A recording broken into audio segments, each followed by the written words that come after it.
Hola, ¿cómo están? El pastor Enrique Borja de Comunidad a la Mesa. Es un gusto una vez más poder hablarles sobre este tema que es tan apasionante, que es el Espíritu Santo. Nada más recordando que cuando Dios inicia su obra con la humanidad y quiere crear este proyecto donde al final el clímax de sus actos creativos es el hombre, quien empieza a operar de una forma muy especial, muy dinámica, con mucha fuerza, es el Espíritu de Dios. Que la intención del Espíritu de Dios siempre es que es de alguna forma lo podemos ver, o más bien no lo podemos ver porque es como viento, es como aliento, como es un soplo, y a veces la dimensión del soplo del viento es mayor, pero sí vemos el efecto de su mover, vemos cómo las olas se mueven, vemos cómo los árboles se mueven, vemos cómo la creación es influenciada. Y principalmente la intención del Espíritu de Dios es traer orden, llevar el mundo de algo que es destructivo o deshecho, destruido, desértico, seco, a un lugar de hermosura, de belleza, o sea, lo anima, le da vida. Entonces hablamos de aquí que el Espíritu flotaba y se movía y se cernía sobre toda la creación, cambiando, ¿verdad?, el polvo de la tierra en un lugar habitable para la humanidad. Ahora yo lo que quiero es que nos enfoquemos en algunos ejemplos donde vemos cómo el hombre que tiene un espíritu, y es importante entender, Dios sopla de su espíritu, o sea, todo lo que uno inhala y exhala es ese espíritu que todavía tenemos, que el Señor no ha recogido de nosotros. Pero también vemos que en ese espíritu que tenemos nosotros, de acuerdo al pensamiento hebreo, la voluntad, el poder, las ideas, la creatividad, también viene el Espíritu de Dios influenciando y empoderándonos y haciendo las cosas que son imposibles, Él mismo las hace posibles. O sea, estamos aquí hablando de que es ese empoderamiento para misiones específicas, donde no solamente anima, sino tiene un empuje de poder muy especial.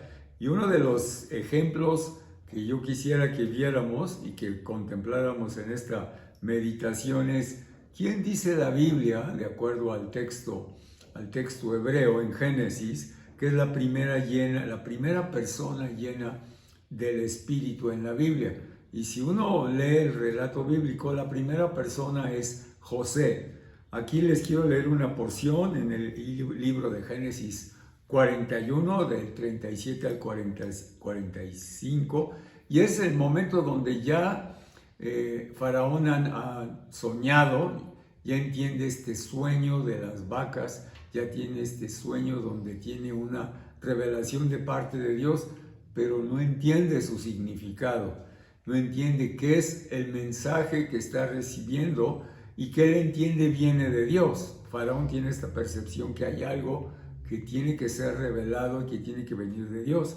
Y dice, el asunto pareció bien a Faraón y a sus siervos, y dijo Faraón a sus siervos, ¿acaso hallaremos a otro hombre como este en quien está el Espíritu de Dios? Quiero que nos demos cuenta que cuando Faraón llama a los sabios, a los magos, a los chamanes del imperio, y entre esos, recuerden que uno de los hombres, uno de sus servidores, el copero, le dice, ¿sabes qué? Hay un hombre que yo conozco, que conocí en la cárcel, que él me interpretó mis sueños. Este hombre se llama José. Entonces es cuando José entra, porque ya de alguna forma él había tenido esta revelación, este entendimiento de ver los sueños con los ojos de Dios, o sea, no con la perspectiva humana, sino con la óptica de Dios. Entonces, ahora quiero que escuchemos una vez más lo que dice Faraón, en donde vamos a encontrar un hombre que tiene el Espíritu de Dios. Aquí nos debemos de dar cuenta que Faraón, siendo a pesar de ser un rey que no adora al Eterno, a Jehová, al Elohim de los Elohims, nuestro Dios, como tal, él puede entender que José tiene algo especial. el Espíritu de Dios, el Ruach de Dios está soplando. Él lo reconoce. Eso quiere decir que autoridades de gobierno van a reconocer cuando tú y yo y personas de este mundo van a reconocer cuando es el Espíritu de Dios el que nos ha empoderado. Es el que dice, y él pregunta, ¿acaso vamos a encontrar otro hombre? Ojalá, y yo confío que en este mundo la gente diga, hemos encontrado un hombre que trabaja para nosotros, o una mujer, o un joven, o lo que ustedes quieran, una persona que está empoderada con el Espíritu de Dios. Lo necesitamos. Y aquí entonces dice Faraón a José, pues, ¿qué Dios te ha hecho saber todo esto? No hay entendido ni sabio como tú. Tú estarás sobre mi casa y por tu palabra se gobernará todo mi pueblo. Démonos cuenta, no son las palabras de Moisés o de algún gran hombre de Dios, son las palabras de Faraón que reconoce. Dice, nadie te ha hecho tan entendido como tú. Hermanos queridos, vamos a reconocer que más que nunca este mundo te necesita y me necesita, pero con las palabras del Espíritu de Dios, con la visión del Espíritu de Dios, porque Él es el que conoce los secretos y los quiere hacer conocidos y necesita personas, labios, palabras, bocas como la tuya y la mía para comunicar su mensaje. Ánimo.